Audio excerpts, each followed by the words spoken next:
cher Manuel, il y a, parmi tous les faits divers, un morceau de bravoure dont je me souviens et dont beaucoup se souviennent, c'est les retrouvailles d'une vieille classe avec son ancien maître d'école. Oui, ça s'appelait, je crois, « Bonjour, monsieur le maître ». L'anecdote était celle-ci, effectivement, après 40 ans, quelques anciens condisciples décident de se retrouver sur les bancs qu'ils ont connus à l'école primaire, et en même temps, ils en profitent pour rendre hommage, pour inviter leur vieil instituteur qui vit toujours, qui est retraité. Ça, c'était l'anecdote de départ, une anecdote très savoureuse, évidemment, puisqu'on retrouvait là des personnages qui, l'un était devenu un très grand architecte, l'autre était resté tout au bas de l'échelle. C'était une jolie histoire. Mais derrière ça, il y avait surtout pour nous une sorte de réflexion personnelle, disons, sur l'état de l'enseignement. Et notre constat était celui-ci, à notre corps défendant d'ailleurs, c'est qu'à une époque où on parle tellement de rénovation de l'enseignement, d'évolution, de révolution même dans l'enseignement, eh bien, en tout cas au niveau des esprits et peut-être au niveau du rapport entre le maître et l'enfant, eh bien, l'évolution n'a pas été tellement importante. On se rend compte qu'il y a là une certaine stabilité et même, disons, une certaine résistance à toute possibilité d'évolution, en tout cas dans l'enseignement traditionnel. Ça se traduisait même dans le décor. Ça se traduisait dans le décor. On retrouvait là les objets que nous avons connus, Jean-Marie, il y a déjà quelques années.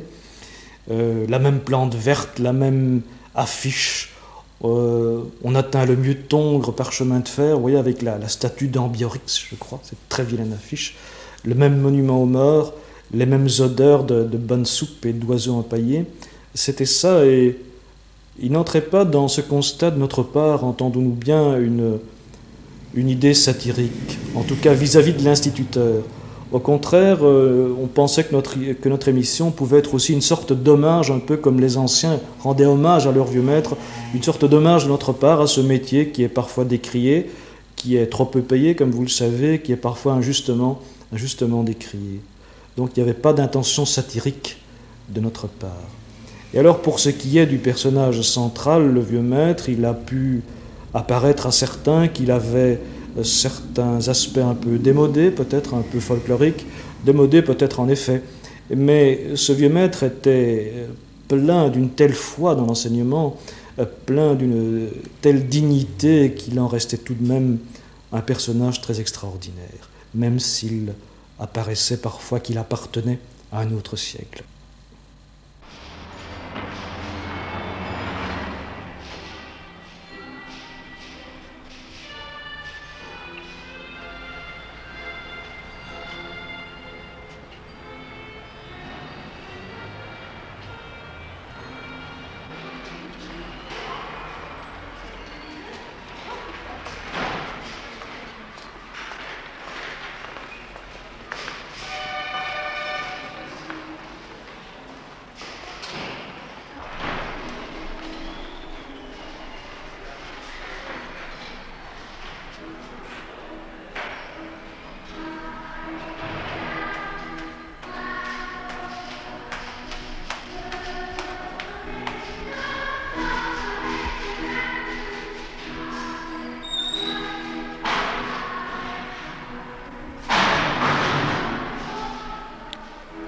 Dès qu'on passe la porte, on se retrouve sans difficulté 20 ou même 50 ans en arrière. Dans ce bâtiment semblable à la grande majorité des écoles primaires bruxelloises, un bâtiment au style commun aux casernes, aux prisons et aux écoles qu'on affectionnait à la belle époque, peu de choses ont changé depuis que René Hattebroek fut instituteur, il y a près d'un demi-siècle. Beaucoup de révolutions ont passé, mais en laissant peu de traces ici. C'est une île, à l'abri des problèmes du temps, un lieu rassurant et désuet.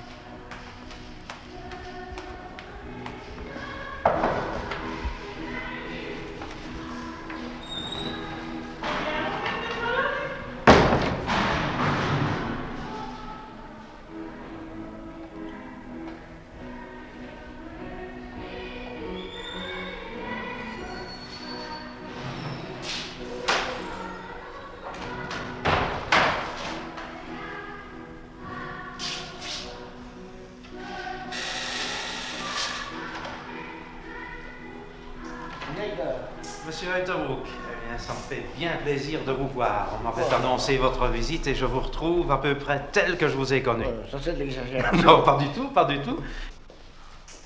En janvier 40. En janvier 40. Je suis parti à l'école 11 comme professeur de stenographe dactylo. À l'école Saint-Vincent. Vous êtes resté là un certain nombre d'années, jusqu'au moment où vous êtes devenu directeur d'école. Et c'est évidemment là que je me souviens de vous, n'est-ce pas? Oui. Vous avez été le directeur de l'école numéro 1, rue du Viaduc. Oui.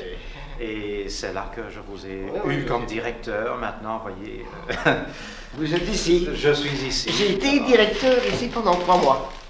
Elle est encore membre du comité. Assis bien symétriquement de part et d'autre du buste d'un bienfaiteur de l'école publique, le vieil instituteur retraité et le directeur actuel échangent leurs souvenirs.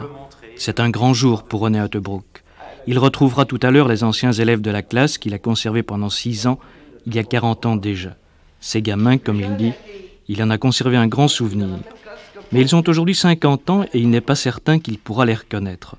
Avant cela, il va retrouver avec la visite de l'école les locaux où il a passé une bonne partie de sa vie.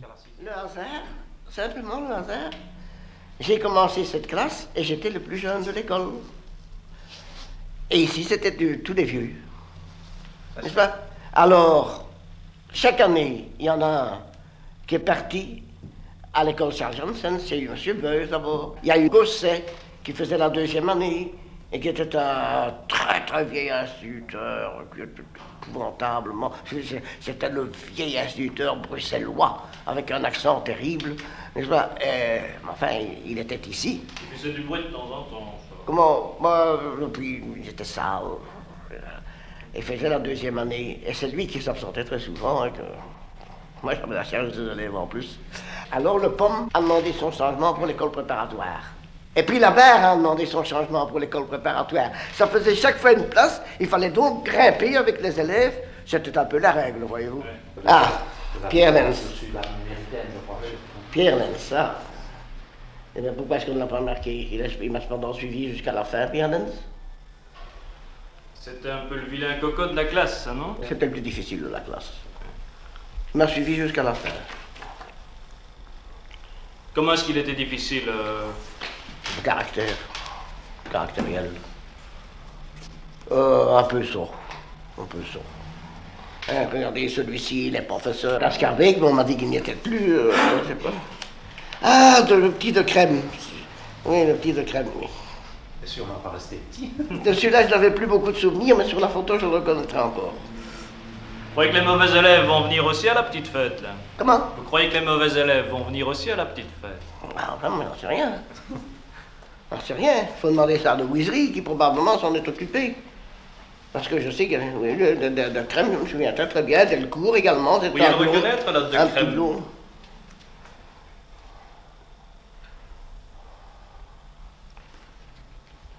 C'est la classe... Ça doit être celui-ci. Ce petit-là. Ce petit mince. C'était un petit mince. Alors il y a Delcourt également.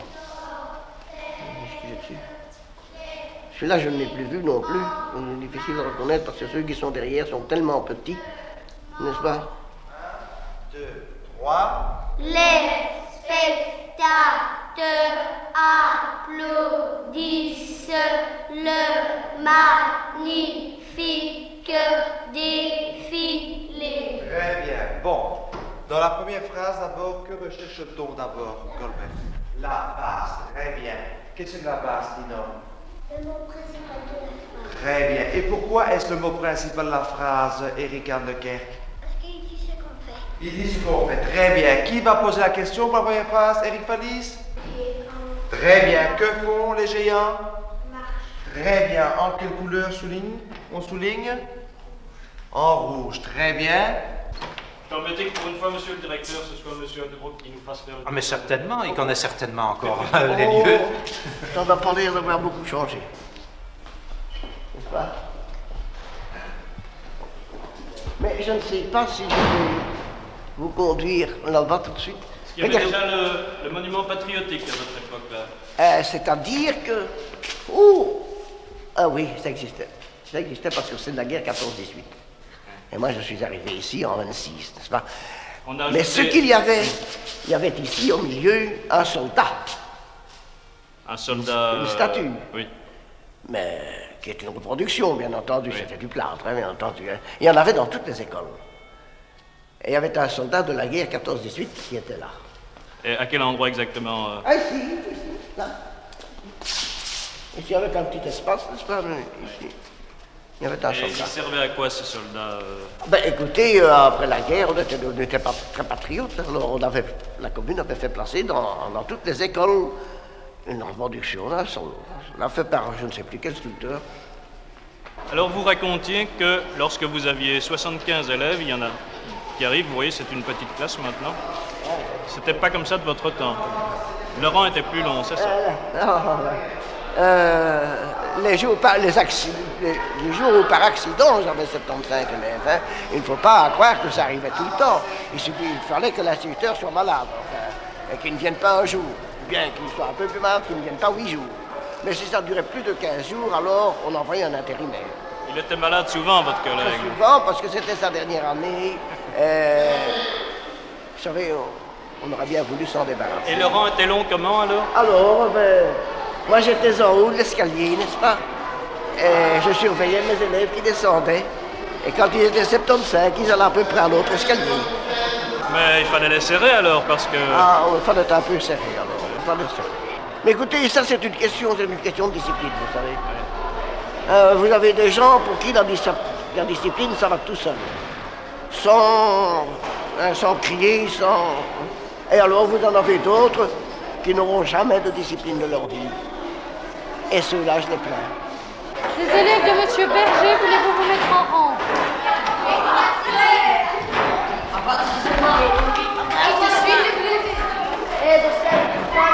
Il va attraper un blouche.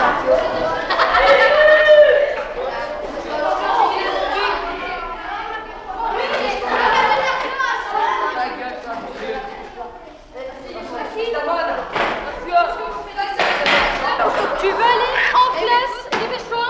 Moi aussi, je t'occupais. Dépêche-toi.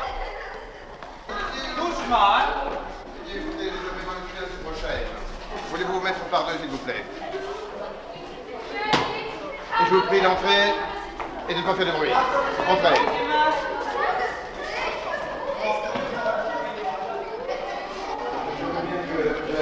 Je vais avoir l'obligeance de se mettre convenablement.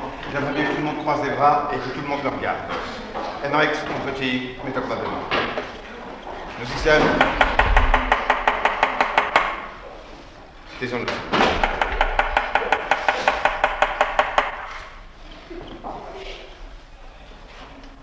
Eh bien, nous allons reprendre ce que nous avions commencé tout à l'heure, les subordonnés de but et de concession. Nous prenons notre livre à la page 146.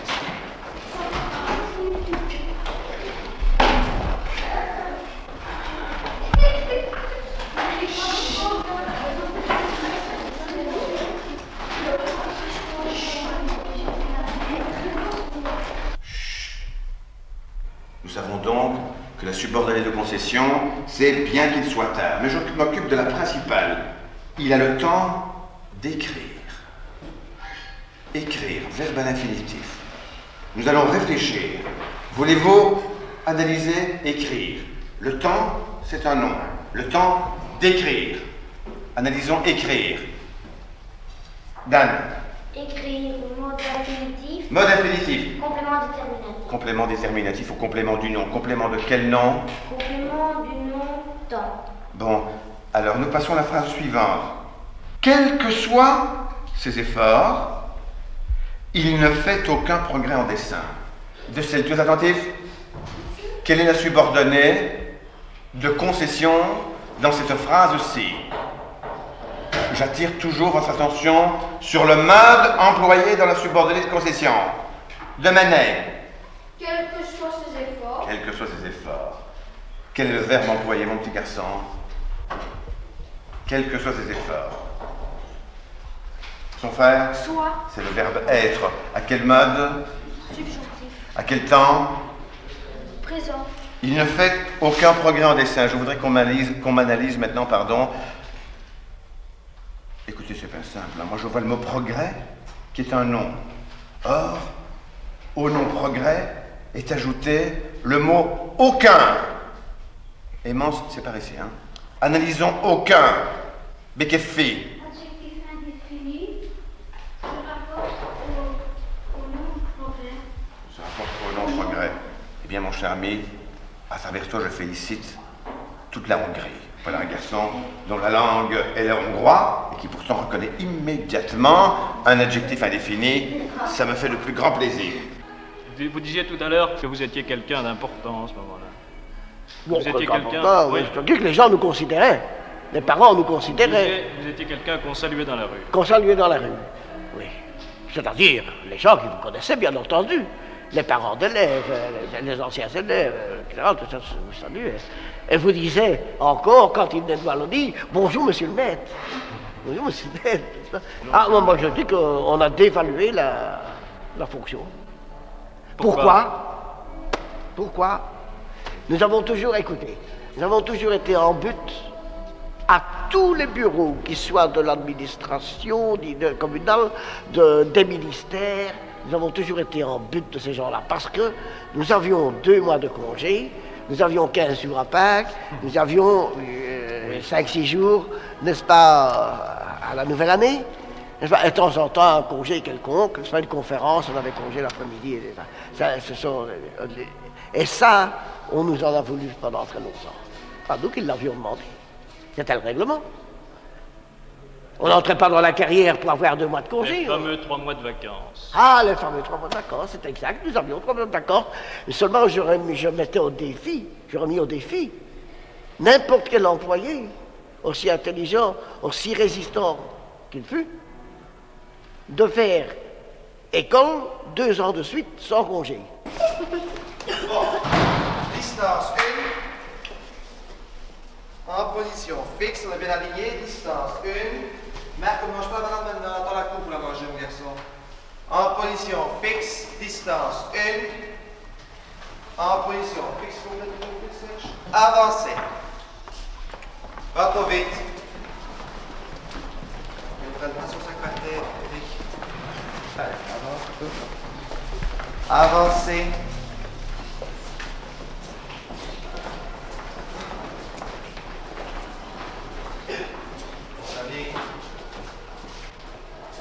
Avancez. Vous n'avez pas été malheureux dans l'enseignement? Non, pas du tout. Pas du tout. Et je n'ai rien fait pour ça.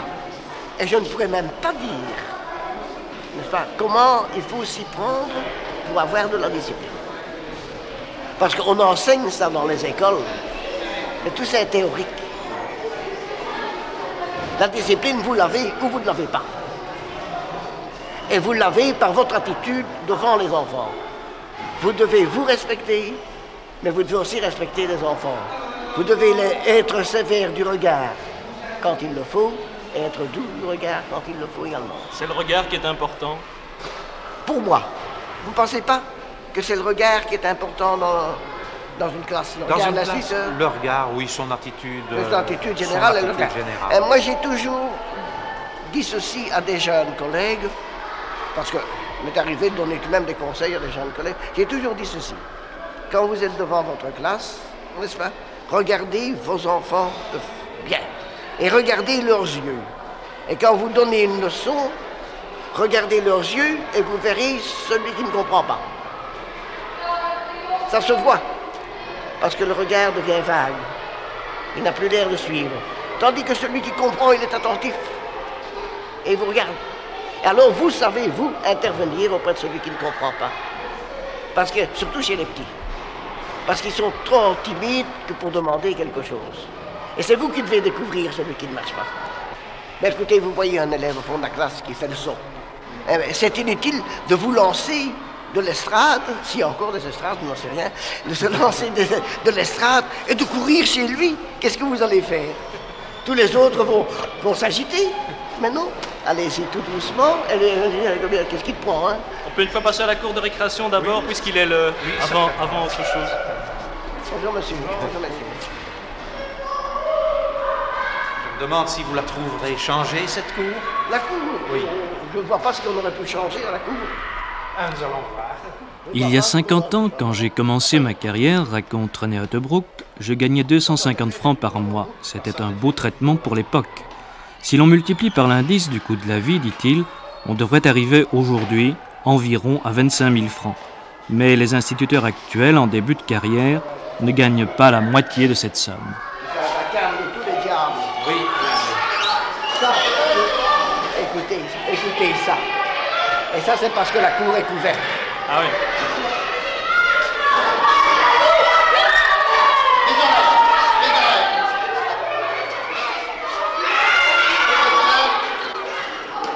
Il y a un léger changement ici, pas.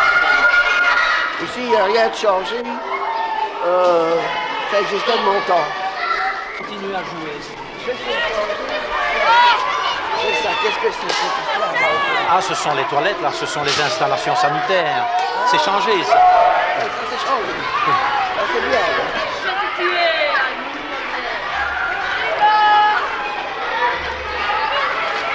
À la main. C'est une mort.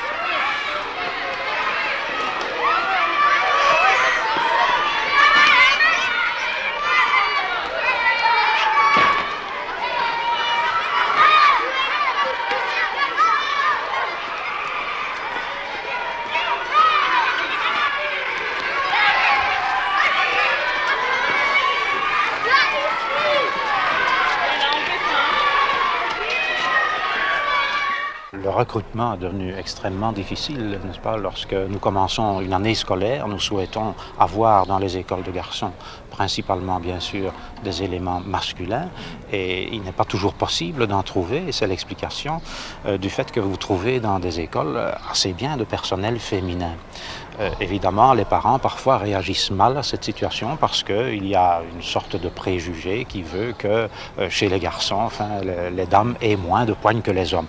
Je crois que c'est un préjugé et qu'il y a tout de même des membres féminins du personnel enseignant qui ont autant d'autorité et autant de poignes qu'un homme et qui sont à leur place. Est-ce qu'on peut dire qu'il sort des écoles normales beaucoup plus de jeunes filles pour le manque de jeunes gens? Oui, je manque d'informations précises à ce sujet, mais c'est absolument certain, je ne m'en doute pas un seul instant. Ah, moi j'ai appris encore dernièrement, n'est-ce pas, qu'il y avait très peu d'élèves masculins dans les écoles normales. Oui. Pour la femme, l'optique est tout à fait différente. Généralement, la femme est mariée et naturellement son mari travaille à une profession. Et par conséquent, je crois que pour la femme, c'est un appoint et non pas la source de revenus principale. Au contraire, si vous avez maintenant un jeune instituteur qui se marie, il a évidemment un traitement qui est insuffisant, disons le mot, il est insuffisant, n'est-ce pas? Il est insuffisant eu égard à la fonction qu'il exerce, eu égard au nombre d'années d'études qu'il a dû avoir, et par conséquent, pour lui, se pose là un très grave problème, c'est celui de la considération qui découle, quoi qu'on en dise, qui découle également de la somme que l'on gagne, du traitement que l'on a. Donc, il y a un double problème pour le jeune qui commence, c'est d'abord le fait qu'il ne gagne pas assez, et la conséquence normale, c'est le manque de considération du public. Et il s'ensuit bien sûr que les jeunes ont tendance à s'éloigner de cette profession puisqu'elle ne leur apporte pas les satisfactions qu'il est normal que l'on en ait. Bon, et qui va rester dans la profession? Eh bien, ce sont d'une part ceux qui ont une sorte de vocation, ceux à qui le métier plaît particulièrement, ceux qui sont faits pour ce métier, il en existe, vous en avez rencontré, n'est-ce pas? Vous en avez vu dans cette école. Bon, d'autre part, il y aura également tous ceux qui seront bloqués dans leurs études pour une cause ou pour une autre, soit par manque d'aptitude, soit aussi parce que par manque de moyens financiers peut-être, ils ne pourront pas continuer. Et à ce moment-là, vous avez donc des gens qui pourraient entrer dans la profession d'enseignant, mais il y en a de moins en moins. les gens qui sont doués, qui ont des possibilités financières, qui ont de l'ambition, ne restent pas dans l'enseignement. Il n'y a pas suffisamment d'avenir dans ce métier. Bon, terminé. C'est pas normal. Quand je me demande 2 fois, je pense que c'est assez, hein? Oui? Qu'est-ce que vous avez besoin de mettre dans l'ordre tout d'un coup? Et regardez, ils ne sont même pas capables de ranger le frais et le cassin convenablement. La résonance de la voix du maître, cette lumière pauvre, la peinture brillante et les odeurs des couloirs, les plantes vertes anémiques, c'est toujours l'école primaire de notre enfance.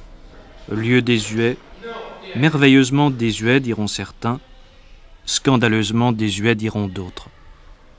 Et pour ce qui est des relations entre le maître et les enfants, y a-t-il réellement quelque chose de changé?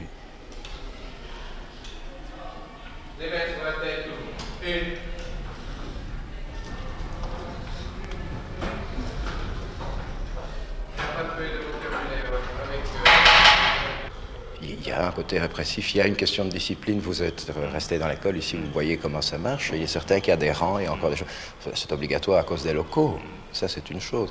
Mais il y a moins de discipline que dans le temps. Il n'y a plus cette discipline stricte. Quand j'étais petit, moi je n'osais pas monter sur l'estrade sans que l'instituteur veuille bien me dire tu peux venir. Maintenant un élève a besoin de dire quelque chose. Eh bien, il n'y a plus cette barrière infranchissable qui existait dans le temps, heureusement. Je crois que l'enfant est tout de même plus proche de nous et nous sommes beaucoup plus près de lui, on comprend mieux ses problèmes. Mais est-ce que, exception faite de quelques instituteurs, l'enseignement n'évolue tout de même pas lentement? Très lentement, très lentement. Et alors il évolue lentement dans certains domaines et il évolue très vite dans d'autres et peut-être pas très bien.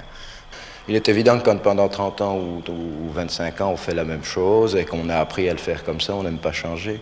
Et comme il n'y a peut-être pas beaucoup de raisons de changer parce qu'on ne vous oblige pas à le faire et puis parce qu'on ne vous donne pas les moyens de le faire. Il est évident qu'un instituteur qui pendant 30 ans a enseigné l'orthographe de façon extrêmement traditionnelle et un jour on lui dit maintenant c'est la méthode nouvelle, c'est l'orthographe enseignée d'après la lecture globale, mais il va dire oui mais enfin moi j'ai l'habitude de faire comme ça.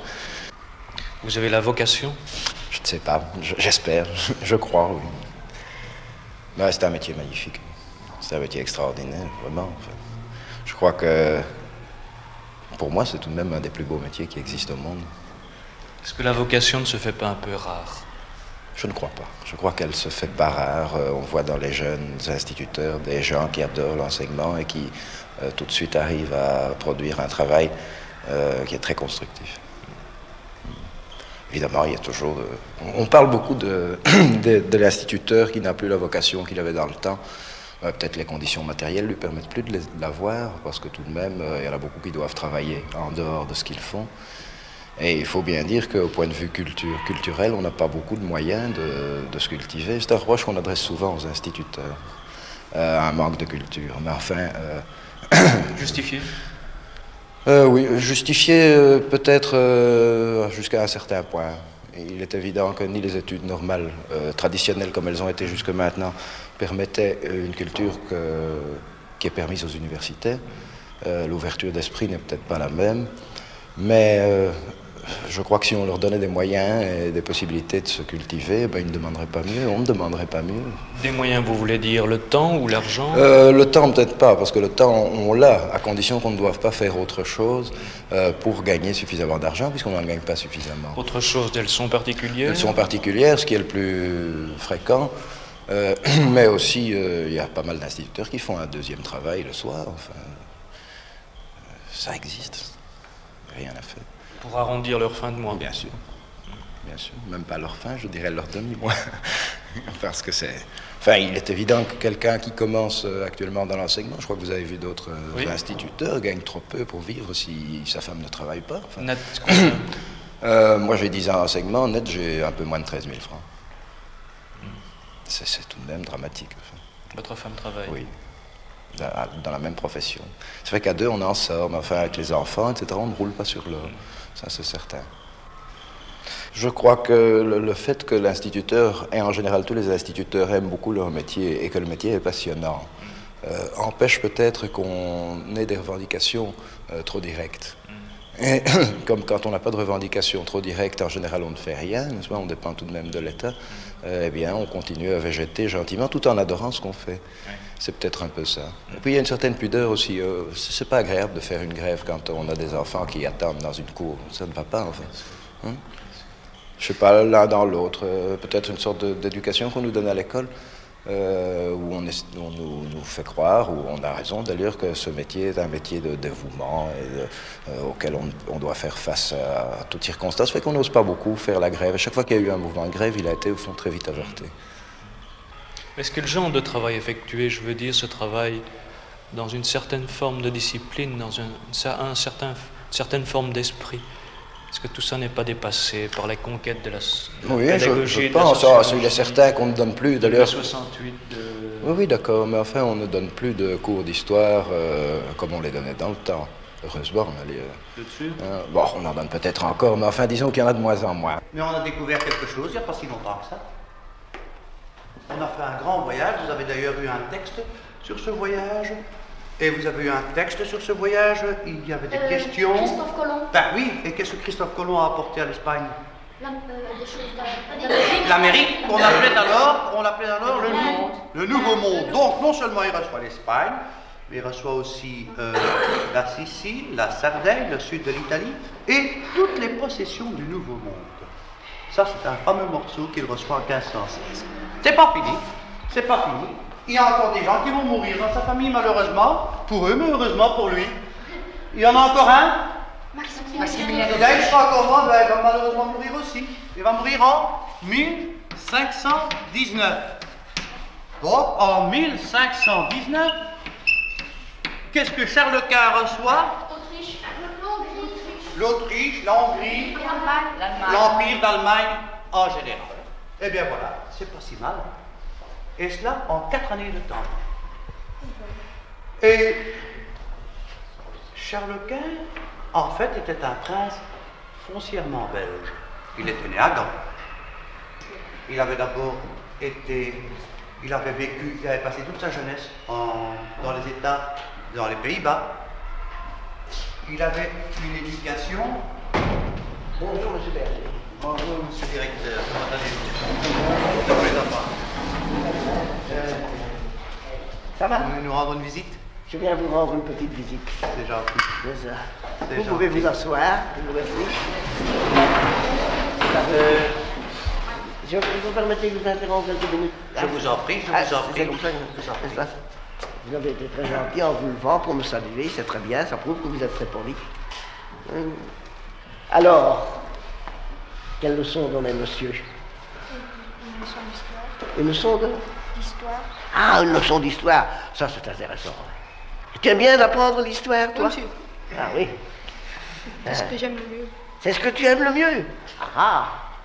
Et alors, où en es-tu en histoire? Où en êtes-vous en histoire? À quelle période en êtes-vous? Pour le moment, on étudie Charles Quint. Ah, vous étudiez Charles Quint? Ah. Et de quelle nationalité était Charles Quint, tu sais? Il était belge, il est né à Gand. Très très bien. Voyez-vous qui connaissent bien l'histoire, ces enfants-là? Hein? Charles Quint. Mais Charles Quint n'était pas seulement le maître de la Belgique. Non, monsieur. Ah. Il était puissant. Il était très puissant. Et quel titre portait-il? Ah, il était... Il avait les... Il était roi. Non, il était plus que ça. Il était plus que ça. Et qu'est-ce que c'est alors? Empereur. Ah, voilà. Ah. Comment t'appelles-tu, toi? Michel Turban. Ah, Michel Turban. Bien. Alors, je vais un peu regarder comment vous vous tenez en classe. Très bien. Comme dans les bras croisés. Hein. C'est pas nécessaire. Parce que moi, je ne voulais pas que mes enfants restent toute la journée avec les bras croisés. Mais ce que je n'aimais pas non plus, c'est qu'un enfant se tienne comme toi. Regarde. Tu as ton dos qui courbe. Tu vois?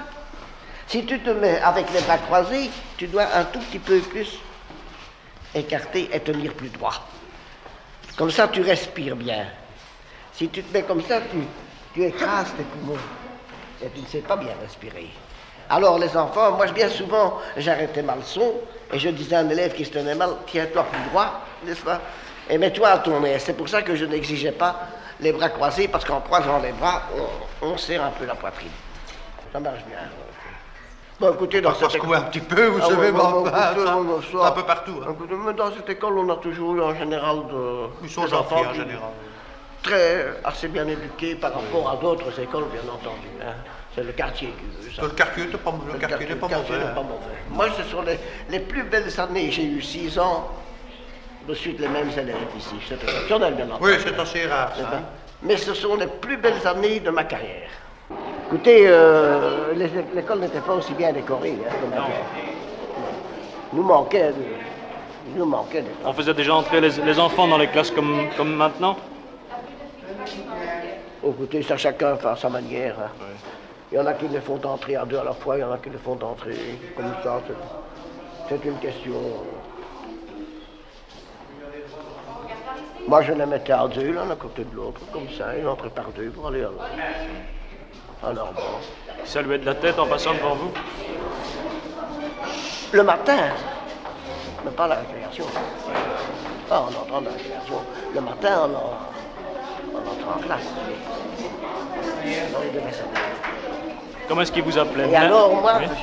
je regardais à ce moment-là, à la cour, quand ils se mettaient en rang, je les passais en revue pour voir si leurs souliers étaient cirés. Je parie qu'il y avait encore des enfants qui portaient des sabots. Allez. Pas ici. Pas ici. Non. Et quand les souliers n'étaient pas cirés, qu'est-ce que vous faisiez? Ah, une réprimande. Hein. Une réprimande, hein, je dirais que ce n'est pas sérieux, pas convenable. Ils devaient venir avec des souliers propres à l'école. Les mains propres aussi? Ah oui, ça oui, la inspection des mains tous les matins. Ah, nous avions ici comme médecin le docteur Parisel, qui était très strict à ce point de vue-là, qui demandait d'être strict. Bonjour monsieur. Et alors, nous devions, pendant la journée, il avait constaté que les enfants de ville respiraient mal. Alors nous devions interrompre nos leçons 2 ou 3 fois, entre 2 leçons, enfin, les faire se mettre debout, ouvrir les fenêtres et faire des respirations. On faisait ça. Ah, il avait constaté que les enfants de ville respiraient mal. Respiraient mal, évidemment, et qu'est-ce qu'ils devraient dire maintenant avec l'air que nous avons en ville actuellement, hein? Et comment ça marchait alors? De temps en temps, vous arrêtiez la leçon et ils se mettaient debout? Non, mais la leçon s'arrête d'elle-même, c'est-à-dire que vous avez 1 heure de leçon, une demi-heure de leçon. Ouais. Alors, avant de commencer l'autre leçon, eh bien, vous faisiez un exercice de gymnastique quelconque, enfin, avec les bras et des respirations. Ce n'était pas mauvais. Dans la classe? Dans la classe, avec les fenêtres ouvertes. Ah bon. En été, bien entendu, en hiver, on ouvrait un peu moins. On respirait moins bien à ce moment-là. On respirait moins bien, mais on le faisait tout de même. Et puis, c'était ça n'était pas mauvais au point de vue pédagogique. Parce que vous avez une leçon de calcul, mettons. Et puis, vous avez une leçon de français. Si vous allez changer du calcul au français sans interruption, n'est-ce pas, il y a des élèves qui peuvent un tout petit peu se brouiller, ne pas s'adapter directement. Alors c'était bien simple, c'était un petit repos de 2-3 minutes entre chaque leçon, et ça faisait du bien. À votre époque, vous donniez enfin le cours de religion, de morale vous-même? Non. Non, non. Comment ça s'est-il réglé, cette histoire-là? C'est-à-dire que, en 20, il n'y avait pas de cours de religion à l'école. À Ixelles. Il y avait le cours de morale. Le ministre d'Estrée avait donc publié une brochure, n'est-ce pas, contenant toute une série de principes moraux qu'il développait. Quel genre, par exemple? Bah, soyez bons avec les animaux, n'est-ce pas? Enfin, et chaque instituteur possédait ça. C'était le guide. Avec ça, vous aviez ce qu'on appelle la morale occasionnelle, n'est-ce pas? Un enfant qui a commis une faute, eh bien, vous expliquez à toute la classe que c'est une faute qu'il ne faut pas commettre pour telle et telle raison. Qu'est-ce qu'il remarque? L'écriture, que l'écriture était imitée, hein? Et la signature, idem, hein? Et c'était la vérité, ça, tu crois, toi? Moi, je crois que non. Oh, non, moi, je pense aussi que c'était non. La vérité, c'était fou. Il avait fait un mensonge, et par écrit encore bien. Pendant des semaines, il allait se balader sur la place du Châtelain, et on s'amusait, et comme c'était le printemps, il jouait aux billes, il trouvait que c'était très gai, n'est-ce pas? Hein? Mais voilà, maman avait découvert l'affaire. Elle dit, je vais attendre mon garçon quand il va rentrer. Quand le garçon est rentré, elle dit, Étienne, d'où viens-tu? Je viens de l'école. Qu'est-ce qui était marqué dans ton journal de classe? Mais quelque chose que monsieur le directeur avait écrit. Ah mon Dieu! Oh, maman, j'ai imité là. Oh, j'ai imité l'écriture de monsieur le directeur. Quelle horrible chose. Et alors, maman très fâchée. Maman dit, c'est bien Étienne, dans ta chambre. Maintenant, réfléchir à ce que tu as fait. Qu'est-ce que vous croyez qu'Étienne a dû faire le soir? Demander pardon. Et aussi commencer par demander pardon à qui? À Dieu. À Dieu d'abord. Et ensuite à qui? À Jésus. À sa maman, par exemple. Tu crois que la maman devait rester sur le côté? Non. Demander pardon à sa maman. Il a dit plus jamais je le ferai. Plus jamais, parce que je me rends compte que Rodrigo, moi je connais le bureau. On ne bouge pas de sa place, mon cher. Toutes les activités de la classe doivent baigner dans un climat moral. Mais il y a des heures véritablement réservées aux cours de religion ou de morale. Et qui se donnent dans la journée. Qui se donnent dans la journée, à l'intérieur de l'horaire normal. Et c'est donné par des... Enfin, je pense que c'est comme ça maintenant, partout. Mais c'est donné par des personnes déléguées par le... Le cours de morale, non, il est donné par le titulaire cours de religion, je parle. Mais le cours de religion est donné par quelqu'un qui est envoyé par l'inspecteur diocésain. C'est ça, et qui est contrôlé par l'inspecteur diocésain. Et les cours de flamand, il y en avait déjà? Ah, ça a toujours existé. Oui. Mais pas par un professeur spécial. Mais maintenant, c'est par un professeur spécialisé. Een mooi spel. Mais il ne faut pas oublier, ik ga je een mooi spel leren. Vas-y. Ik ga Je een mooie spel een leren. mooi, pas een mooie, een mooi spel Leren. leren. Reprenez sans vitesse. Allez, recommence. Et un peu plus naturel. Quand deux garçons se rencontrent, ils ne sont pas là comme ça. Hein. Allez, vas-y. Hop. Recommencez, s'il vous plaît. Allez. Et les autres écoutent car vous allez y aller ici. Mijn naam is Boelo. En mijn naam is Frans. Frans van de boerderij. Ja, mijn oom is Raymond. Ah, kom naar het bos. Met plezier. Maintenant, tu t'arrêtes et tu lui dis quoi? Ik ga je een mooi spel leren. Een mooi spel leren. Alors, qu'est-ce qu'on fait? L'arbre est là, hein? Voilà. Et dans l'arbre, qu'y a-t-il? Il y a le nid avec les petits œufs. Bon, voilà. Qu'est-ce qu'il va faire maintenant? Tu vas grimper à l'arbre, tu vas enlever les œufs, tu vas les déposer dans l'herbe. Allez, vas-y. Fais semblant. Soyez naturel, s'il vous plaît. Voilà. C'est ça. Et on le dépose à terre. Qu'est-ce que tu fais maintenant? Vite! Ne marche pas sur les œufs, mon ami. Ah, c'est juste, hein? C'est juste. Qui va faire le gars champêtre? Vous? Allez. Ah, on ne sait pas, évidemment. Vous? Allez, hop. Vite. Allez, va. Marcher, un slap. Voilà, arrêtez-le. Enlevez le bandeau. Ah, pas tant d'histoire. Ben jij dat, Frans? Ben jij dat, Frans? Quand tu ne réponds pas, tu es ennuyé. Hein? Tu oses à peine le regarder. Oui, mais n'exagérez pas, s'il vous plaît. Tu lui demandes s'il est seul. Dat. Ben jij? Ben jij alleen? alleen? Ja. Tu as vu l'autre qui s'en va dans les buissons, tu regardes et tu dis, qui est ça? Lui? Wie is dat? Il ne sait pas, il ne veut pas dénoncer son copain. Maintenant, tu vas lui dire, ton oncle sera content. Je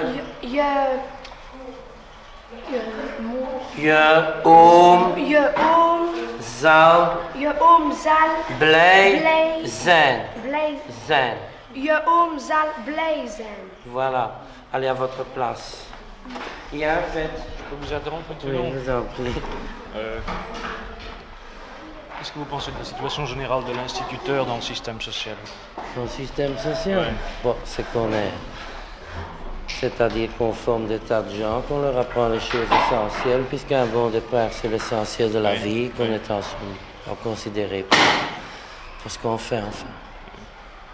En 30 ans, la profession s'est fort désagrégée, je trouve. Oui. Il y a beaucoup moins de considération qu'avant, et de la vie du public, et comme de la vie des parents, etc. Et comment est-ce qu'on peut expliquer ça? Comment on peut expliquer ça? Parce que nous sommes dans une société où on juge un peu les gens d'après l'argent.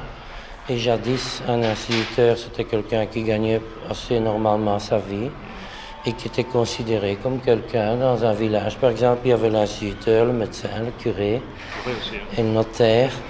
Et c'était quelqu'un, on lui demandait un conseil, on lui faisait écrire une lettre. Maintenant, tous les gens savent plus ou moins écrire une lettre eux-mêmes. Et la plupart de même un ouvrier gagne plus que nous. Alors ces gens-là nous considèrent comme peu de choses. Un agent de police gagne plus que vous aussi? Oui, au départ, oui. Comment est-ce qu'on explique qu'il y a de plus en plus de femmes qui deviennent instituteurs, institutrices? Parce que ce n'est plus un homme qui a 20 ans maintenant. Je crois que c'est une erreur s'il entre dans cette profession. Moi, je n'entrerai plus dans la profession. Si c'était à refaire? Non, jamais, non. Non. Vous regrettez, quoi? Bon, je ne peux pas dire que je regrette parce que j'aime bien les enfants, c'est pas ça. Ouais. Mais je ne le referai pas. Certainement pas. Est-ce que vous ne trouvez pas que l'enseignement et que les écoles, d'ailleurs l'architecture, le décor, la mentalité, tout ça est un peu vieillot? Un peu vieillot, oui. C'est très difficile d'adapter un esprit neuf dans des choses qui sont vétustes. Ça, c'est un fait. Parce qu'enfin, vous êtes là depuis pas mal d'années déjà. Vous avez vu passer beaucoup de pédagogie, de psychologie, de sociologie, mai 68. Et M. Hattebroek nous disait que ça n'avait pas changé depuis 40 ans. Ça n'a pas beaucoup changé, non. C'est pas anormal? Si, je crois que c'est anormal, oui. Monsieur Koumans, excusez-nous de nous déranger, mais voilà une vieille connaissance. Bonjour, puisque je suis de passage à l'école, pour certaines raisons. Vous savez, M. Koumans, que M. Donnel Flamand lui-même à cette époque-là. Bien sûr, à cette époque-là, c'est tout nouveau, ça, le professeur de flamand. Il y a quoi, 5-6 ans, quoi, qu'on donne ça. Il y a quelques années, moi, je ne sais pas. Non, c'est un peu... Je n'ai pas connu ça, moi, le professeur de flamand. Même comme directeur, je n'ai pas connu ça. Ils connaissent toujours tout ça revient en même. Tout ça revient en même. Ils connaissent toujours aussi peu à la fin. Bah, c'est-à-dire, tout est relatif. Hein. Ils connaissent ce qu'ils veulent. Dans le fond, oui, il y en a. Bon. On n'est pas encouragé, hein. C'est difficile, hein. C'est difficile. Peut-être on est classe. Pardon. C'est difficile parce qu'il y a, il y a des gamins qui sont bien, il y en a. Moi, les meilleurs résultats, je les obtiens avec des. Voilà. En italien, portugais. Ah, c'est ceux-là qui apprennent mieux le flamand. Ouais. Parce qu'eux savent, tiens, ça va être nécessaire. Les autres se disent après, on part, on va. Ils n'étudient, ils ne veulent pas. Mais de notre temps, c'était très curieux, mais le comble, c'est que les parents ne voulaient pas qu'ils apprennent le flamand. Maintenant, il faut se dire ceci, n'est-ce pas? L'école primaire, au point de vue de l'enseignement du flamand, on peut dire que c'est nul. C'est vrai ça, monsieur? Hein? En général. Ça ne donne pas grand-chose. C'est difficile, hein? Il faut avouer que c'est difficile.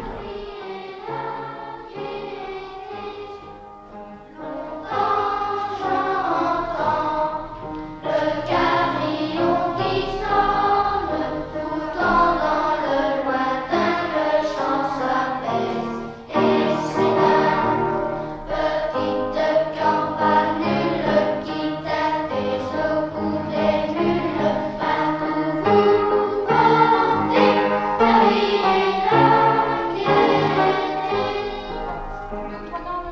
C'était déjà le genre de chanson comme aujourd'hui? Bon, écoutez, il y avait des petites chansons.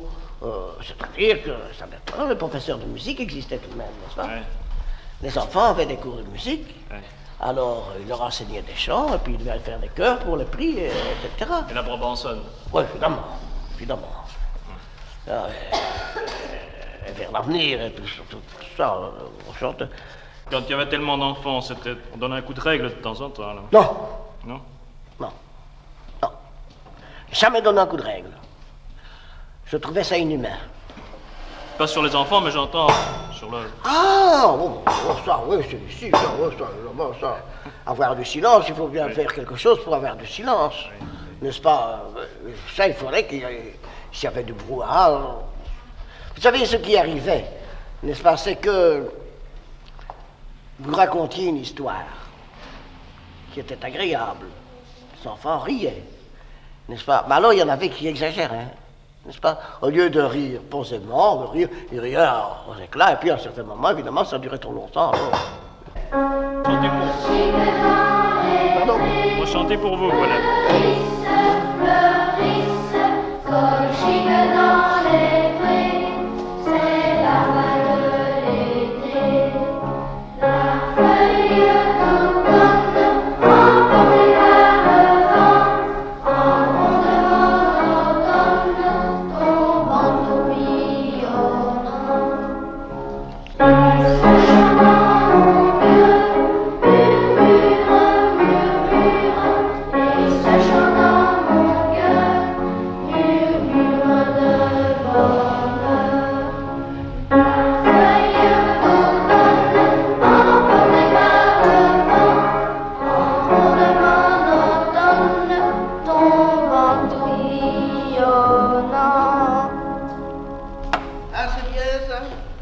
C'est joli.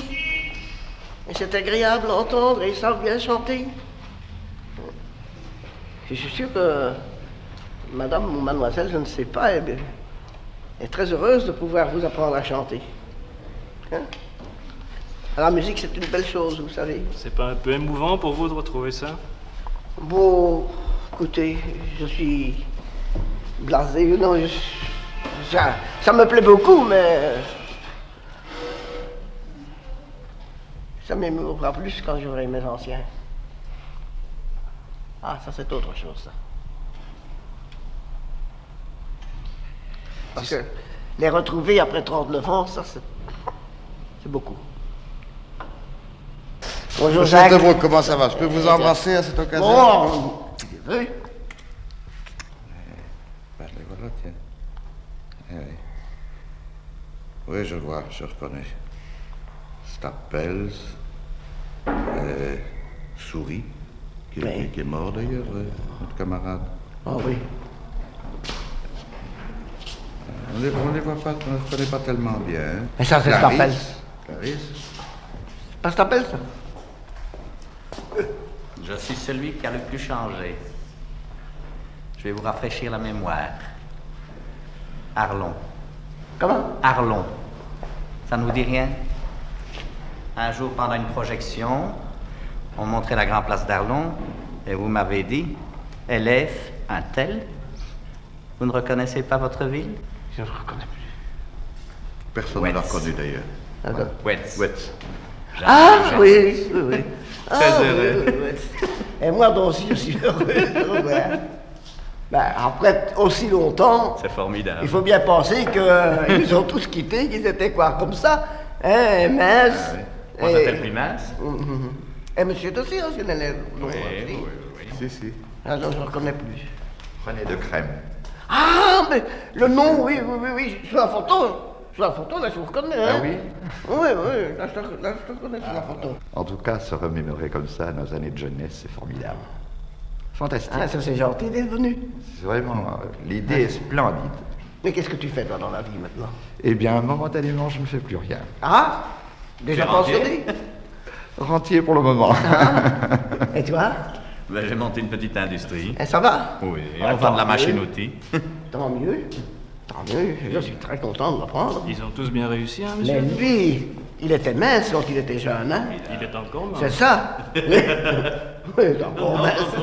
Ah ouais, mettre un nom, ça. C'est dommage. Oui, c'est dommage. Je pense.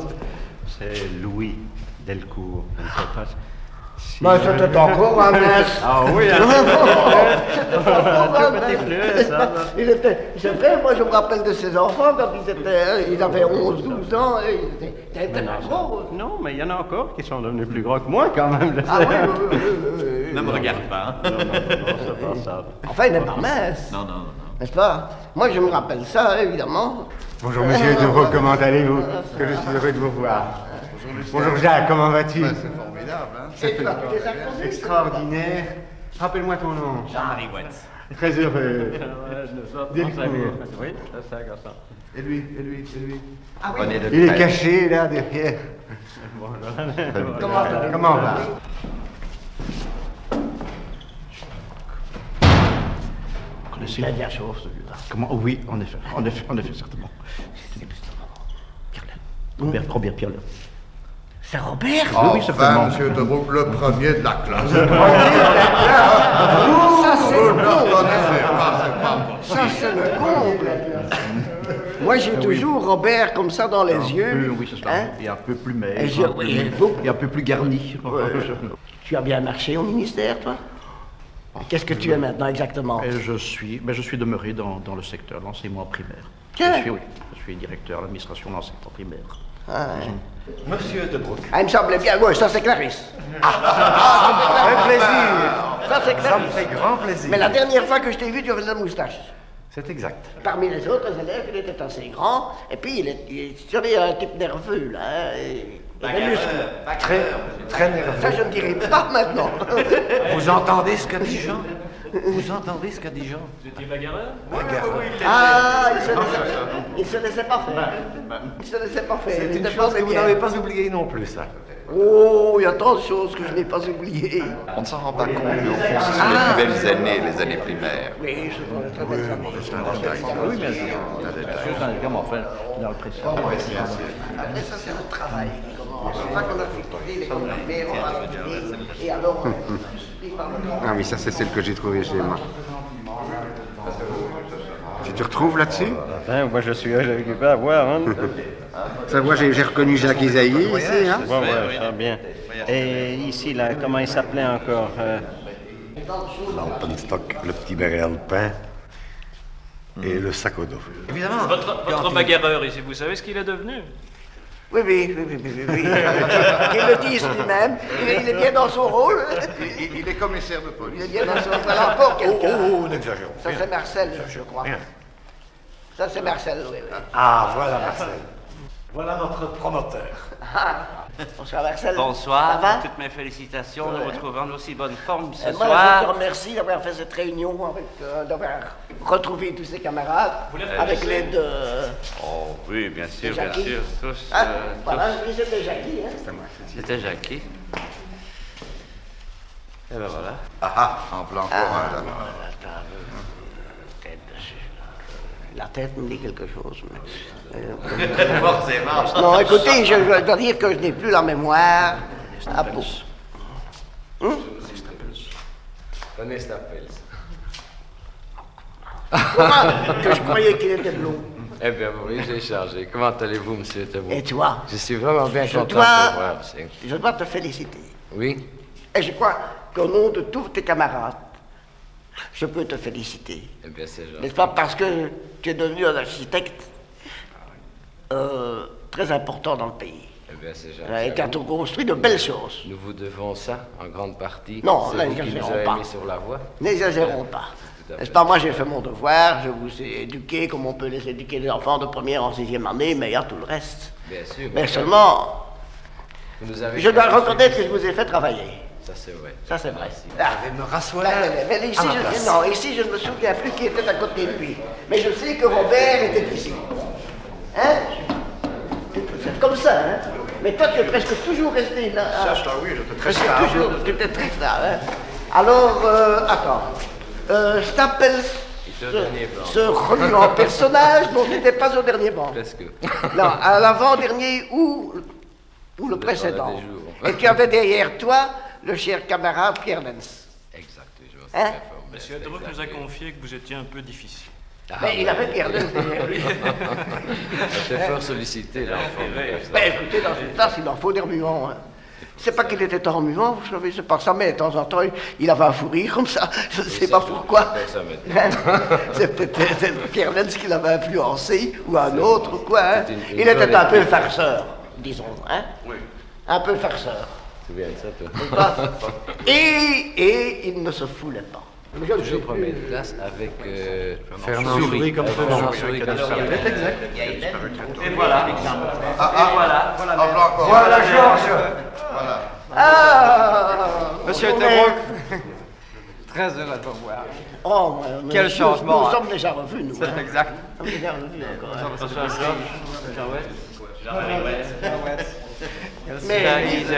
Bonjour, Jacques Comment vas-tu? Mais ne le présente pas. Non, qui devine. Lucien Cosson. Mais non, oh Lucien, Très heureux de te voir. tu courais la gymnastique derrière là. Et tu souffrais. Qu'est-ce que c'est grave? Non, où là? La crème. Nous avons des photos, nous filmons. C'est vrai, oui, mais c'est à peu près de plaisir. Comment vas-tu, mon cher? Stoppels, Oui. il y a toujours place sur Bruckmann. C'est bien, Ça va bien. c'est bien. Bonjour Clarisse, comment vas-tu? Ça va bien? Oui. Bonjour monsieur. C'est moi qui courais derrière. Delcourt. Ah, Delcourt. Si on sonnait toujours au bouton de... C'était à où?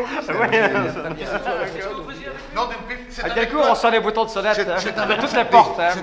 C'est avec toi qu'on a reçu cette fameuse talent, je crois, Stapels. Toi, c'était la bonne époque. Je la sens encore. Non, Est-ce que moi, j'ai frappé ces pauvres enfants? En sonnant aux portes avec Pierre Lenz. Mais Pierre Lenz était beaucoup plus rapide que moi. Il courait beaucoup plus vite. Alors, lui allait sonner, et puis quand moi j'arrivais, c'était moi qui, bien sûr, encaissais les coups. Et il avait la très fâcheuse habitude d'aller toujours sonner au même bouton, bien sûr. Et un beau jour, cette brave dame nous a attendus à la fenêtre du premier étage avec un seau d'eau. Moi, j'ai ramassé tout le seau d'eau. Pierre Lenz, il était parti, bien sûr. Je ne vous le fais pas dire. Bon, à la santé de tous mes gamins. Monsieur Hedrock, à votre santé. Bonne santé. À votre bonne santé. Ah, moi je suis très heureux, également. Ça me fait plaisir, vous ne pouvez pas le croire. Parce que j'ai tellement souvent pensé à vous tous, indirectement, même à ceux qu'on a nommés tantôt et qui n'étaient pas brillants comme élèves. De tous, j'ai gardé le meilleur souvenir. Et j'avoue que bien souvent, dans ma vie, j'ai pensé à eux. Et vous devez le comprendre. Quand on a vécu pendant 6 ans avec des enfants, qu'on les a eus tous les jours à l'école, sauf les vacances bien entendu, qu'on s'est intéressé à eux, qu'ils venaient vous raconter ce qu'ils ne se rappellent plus, n'est-ce pas, leur petite misère, leur petit drame, mais leur joie également, chose qu'ils ne racontaient quelquefois pas à leurs parents, mais qu'ils venaient me confier, que je devais quelquefois les consoler, leur faire comprendre que c'est ça la vie, que tout n'est pas rose dans la vie, mais quand ils avaient des joies, ils me le disaient, et ça me réconfortait également. Je dois dire que nous avons eu là, pendant 6 ans, une vie très agréable. Et de toute ma carrière, c'est la meilleure période de ma vie qui s'est passée à l'école 9 pendant ces 6 années-là. Mes amis, je suis très content de vous avoir tous revus en bonne santé et j'espère vous rencontrer encore dans l'avenir.